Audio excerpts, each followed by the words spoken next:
Greetings everyone, I am Winton, and today I'll be sharing my knowledge on how I play Winston in Overwatch 2. I've been one-tricking Winston since Season 3, but I've been playing Overwatch since Open Beta in Overwatch 1. I peaked GM4 in Season 9, and I've hit top 500 in multiple seasons playing Winston only, primarily solo queue. I have almost 800 hours, which isn't a lot of time to call myself a master at this hero, but I think it's good enough to share some tips and hopefully help other Winton players find success. Thank you to everyone who left a comment asking questions to help me make this guide. I hope I've answered all of them in this video. If you have any more after this video, feel free to comment below or ask me live on my Twitch channel. I've split this guide up into 4 main sections: mechanics, matchups, maps and engagements, and mindset. 4 M's for the 4 monkeys you'll have on your team. So without further ado, let's get into it. Mechanics. I might be biased, but Winston has the best kit in the game. His Tesla cannon does 75 damage per second, ignores armor, and cleaves in a cone in front of him, meaning it can hit multiple targets. You can spam melee while tasing your target to conserve ammo without sacrificing DPS. If you're attacking a target without armor, you do run the risk of missing melees, so you still have to kinda aim. Also, make sure to finish off enemies with melee if you can. The 40 damage from melee is faster than the 40 damage coming out of the gun. His alt fire does 15 to 50 damage based on charge. Has a 40 meter range and also ignores armor. I tend to charge alt fires often to prepare for an engagement. It's ammo efficient for the amount of damage it does, and free alt charge if you land it. Time to teach you all the bread and butter combo for Winston. Winton jump, Winton zap, Winton punch. This combo is the biggest single target burst damage you have at 140 maximum damage. You charge up an alt fire, begin your leap towards an enemy, launch the alt fire, and before you land, you melee them, which then gets animation cancelled into the landing damage. Afterwards, you can keep tasing and melee them to finish them off. Get used to doing this combo a lot. If you're struggling to practice all this, just break it up into its individual parts and practice. Try doing the melee cancel before you land, and then when you're comfortable, add the alt fire to it. You'll get it down in no time. Bubble is a big spherical shield with 650 HP that lasts 8 seconds with a 12-second cooldown. It's technically a projectile that gets dropped by Winton. This means that you can drop it mid-air or off a ledge if your center is off the ledge when casting, and it will just fall to the ground. Lifeweaver can also kidnap your bubble with his pedal platform, so be aware of that. What you might not know is that Bubble not only blocks damage, but healing as well. Ana darts and nade, Bap's healing grenades, Brig and Spire, Ilari's pylon and beam, Kiriko's Ofuda and Suzu, Lifeweaver healing flowers, Lucio's healing music and sound barrier, and Moira's P. These are all blockable by Bubble. It's best to play on the edge of the bubble, so you can dance between the inside and outside to avoid damage and abilities from enemies close by. This is your most important cooldown to have when engaging. No bubble means no fighting. Jump Pack is Winston's most adaptable ability. It has a 5-second cooldown and has a lot of intricate mechanics that come with it. Let's talk about the inputs for jump first. An early input jump is where you push a direction key before jumping and greatly affects your movement during the jump. Late input jumps is where you push a direction key after jumping and affects your movement slightly less during the jump. This is most obviously shown with short jumping. If you hold S before you input jump, you will significantly reduce the distance of which you jump compared to late or even no input. Now that you understand the inputs for jump, let's talk about the type of jumps. There's 3 kinds of jumps that you'll be doing: high, medium,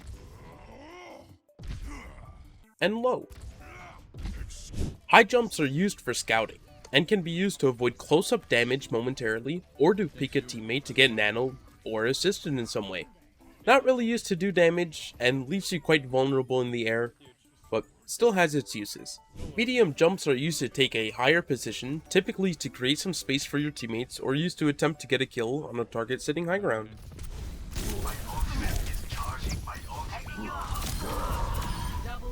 Low jumps are used to get to a place or target as fast as possible. If you hold jump before you land, you'll do a little bounce and maintain momentum. If you activate your bubble the moment you bounce, you'll land closer to the edge of your bubble. Mastering jumps will help you a lot with juggling, which brings us to the next section. Primal Rage is Winston's ultimate.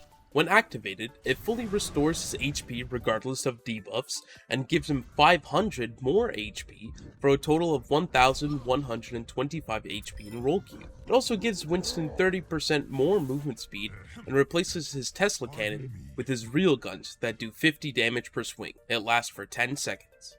Juggling is probably the most difficult part of Winston's kit to master. It requires good jump control to be used effectively, so don't be discouraged if you don't pick up the skill immediately.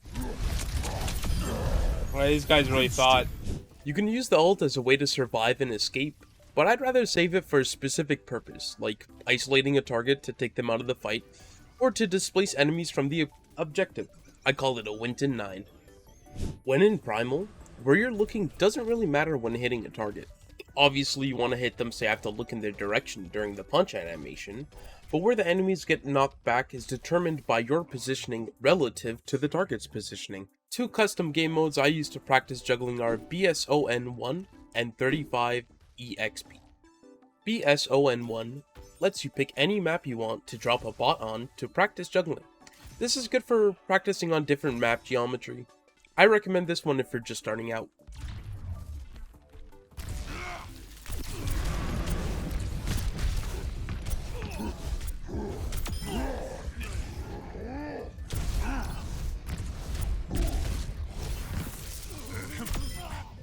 .35EXP is a score-based practice on a flat field with a random target that moves.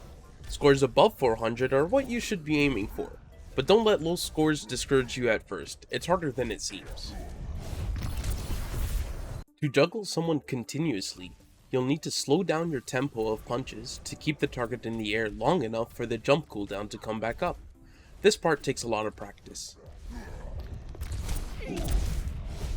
If you find yourself missing punches on targets, you're either not looking at them well enough, jumping over them, or a combination of both.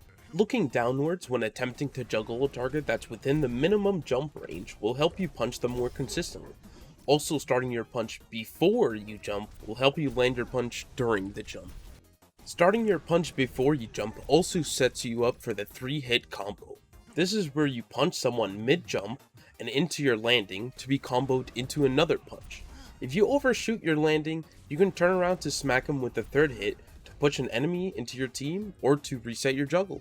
Your goal in Primal is to either isolate an enemy from their team and corner them to continuously punch and jump onto them until they die, or to disrupt enemies in a team fight. The biggest thing to be aware of is your health, because you'll lose HP quickly as you're much bigger and you don't have your barrier to protect yourself this time around. Matchups. The most asked question I got was how to deal with 3 or more counters, and there's 2 solutions to this. You can swap to a different tank, which you probably don't want to do because Winton is the best tank, let's be real, or get good at understanding how to fight your matchups enough to survive 3 or more counters. It's doable, but much harder than just swapping. If you choose to keep playing Winton into multiple counters, it puts you in a spot where you're relying on working with your DPS to bait and punish the enemies, and your supports to help keep you alive. I'm not going to tell you how to play against every hero, as this video will be much longer than I want it to be. Instead, I'll teach you how to deal with some hard counters and supports generally. I consider Winton to be an assisting tank. He can't really win a lot of 1v1s on his own, but you don't have to kill enemies directly to win fights as Winton. The hard counters you'll come across often are D.Va, JQ, Hog, Mauga, Bastion, Reaper, and Torb. You will never really win a 1v1 against these heroes, but luckily this is a team-based game. I don't personally consider D.Va a hard counter, as the changed Tesla cannon ignoring armor makes this matchup more even, but if you have a D.Va that chases you around the map, it can definitely be annoying. Try to bait out boosters by looking real juicy. If your team is close, you can punish her or coordinate with teammates to dive another target. D.Va will be able to follow you after, since boosters will be used up already, but be wary of the short cooldown.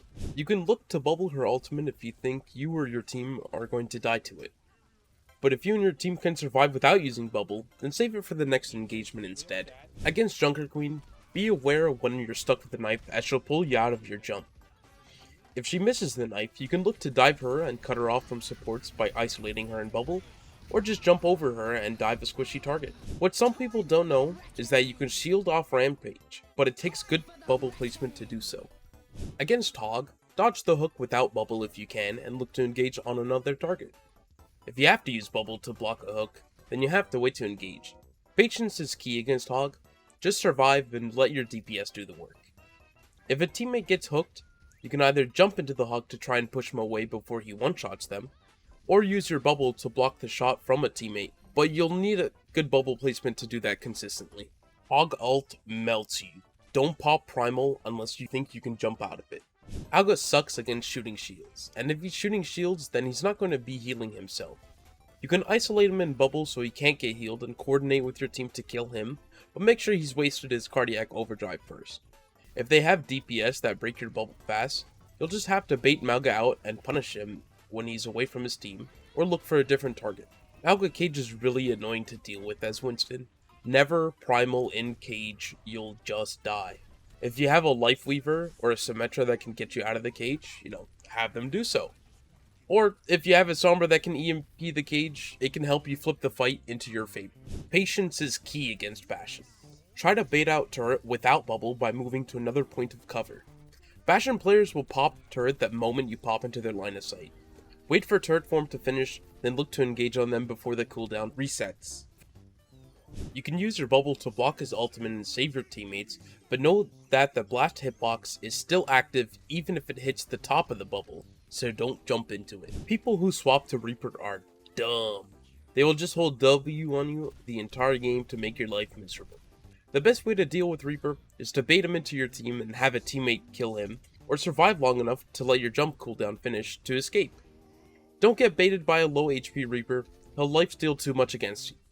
Unless you can finish him off with a quick combo or from range, avoid fighting at all costs. If Reaper isn't fighting you, he's basically useless. Against Torb, there's not a lot you can do immediately. If you dive him, he'll just pop overload and kill you faster than you can kill him. Sit at range and poke him a bit to force the overload. After overload, you can engage on him, but make sure his turret is down first, and you have a teammate ready to go with you. When you're facing heroes with high mobility or disappearing abilities, it's best if you approach them by dropping on them from high ground or just walking at them. This lets you save your jump cooldown to chase them after they've wasted their mobility cooldown. Against supports, there isn't one hero specifically that gives Winton trouble, as supports are usually low damage. It's more of the onslaught of cooldowns you have to worry about.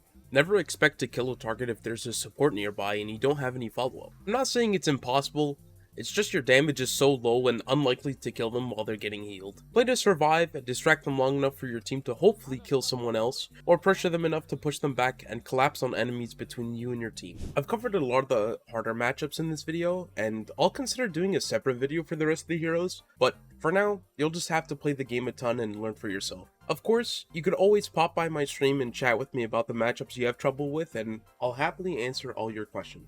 Maps and engagements. On screen is a list of maps I think are good, mid, and bad for Winston. You'll notice that I've split the control point maps into their separate sub-maps because they don't play the same. Winton thrives on maps with lots of high ground options and natural cover for him to hop around to. Maps with long sightlines or open spaces aren't good for Winton because Winston isn't good at sitting in one spot for long periods of time. There are scenarios where you can safely contest cart and choke points without taking a lot of damage though. You'll often hear people say soft dive or full dive and probably wonder what the difference is. A soft dive is where you approach the enemies without committing all your cooldowns in hopes to take space and bait abilities to set yourself up for a more committal fight. A full dive is an all-in dive where you and your teammates commit most or all of your abilities and as few ultimates as possible to attempt to win a fight. This always involves you using bubble, so make sure you have it ready. When preparing for an engagement, all you need to remember is monkey see, neuron activated, monkey do. Monkey see. You need to scout out the enemies and get an idea of where the enemies are in relation to you and your team. Try to spot any wasted cooldowns. Neuron activation. This is the hard part. You gotta think about what cooldowns and matchups you need to be aware of, and find a way to exploit the weaknesses of the enemies. Think of the best way you can win the fight with the lowest amount of ultimates. Sometimes the answer is to do nothing but pressure payload and wait for enemies to make mistakes themselves, then punish them. Monkey do. Time to execute your plan with your team. If you're struggling with the execution part, don't worry about it. It just means you need more experience and practice playing Winton. There will always be a best answer for how to approach a fight, but in the moment, making decisions is difficult. That's why it's important to just keep playing and gain as much experience as you can so the decision making comes naturally. When playing Winton, or just tank in general, enemies will look at you more than your teammates. You're a big and easy target for them to land their shots and abilities on. Use this to your advantage, and play slower than you think you should. Take your time to set up and bait their resources before committing to a fight. If you're finding yourself in games where your teammates aren't playing heroes that synergize with you, then you'll just have to play slower and support them.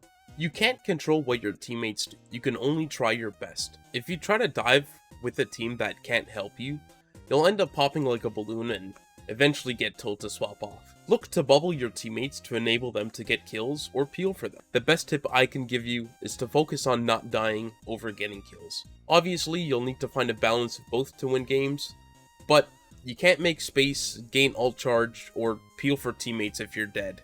This section is all dependent on map pick as well, but you can still apply this knowledge when facing these team comps.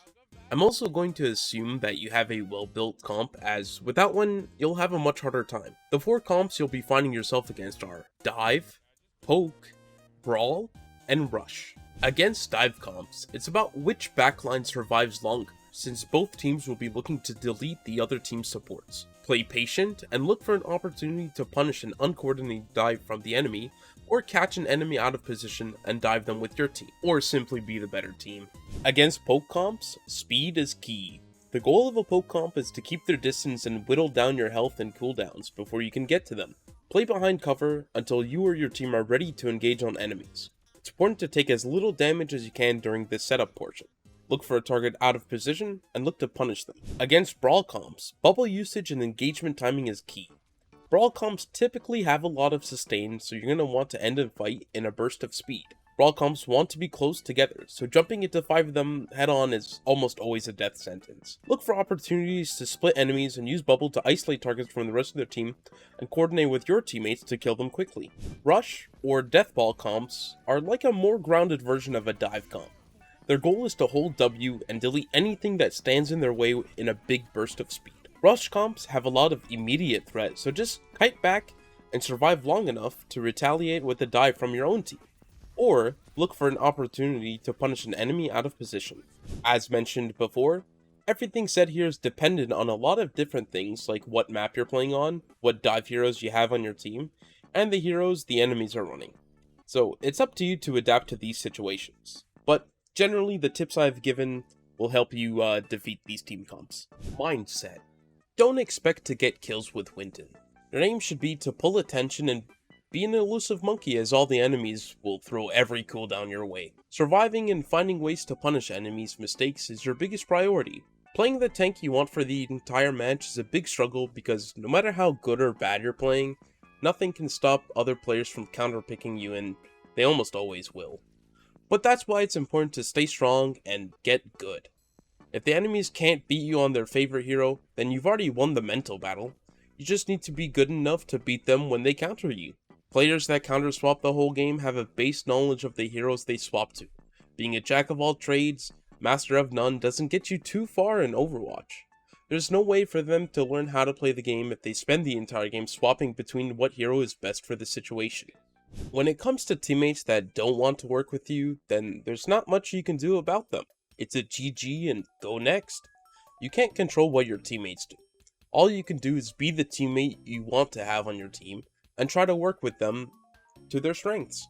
Blaming a teammate doesn't make them play better. Sometimes people have off games and perform bad, but this happens to everybody. It happens to me, and it happens to you. And nobody likes getting flamed. Your teammates will almost always be different. You're the consistent factor in all of your matches. That's why it's important to focus on your own gameplay and build good habits to have more success in Overwatch. Master your mechanics and gain enough experience to be ready for any situation you find yourself in. Some games you will do the carrying, other games you will get carried. Sometimes your team stomps and sometimes your team gets rolled. That's just Overwatch. At the end of the day, it's a video game, and all that really matters is how much fun you have. Unless you're trying to become a professional Overwatch player, you don't have to hold yourself to such high standards in the game. Just try your best and learn from your mistakes. Well, that's all the knowledge I could bundle up into a single video. I hope you learned something from watching this. If you made it this far into the video, I kindly ask you to hit the like and subscribe button and comment any additional questions you have, something you learned in this video, or even just Winton. All engagement helps get this video out to more Winton enjoyers. A lot of effort went into this video. I really tried to give you all the best guide I could possibly make. If you'd like to see more of my thought process during games, there should be a video on screen now where I voice my thoughts while playing 2 games, a win and a loss against 3 counters. I'd also gladly welcome you on my stream to happily answer any questions you have. Thank you to everyone for 5,000 subs on YouTube. There's now more people subbed to me than total tank players in Overwatch 2. This guide wouldn't have happened without you all. Winton.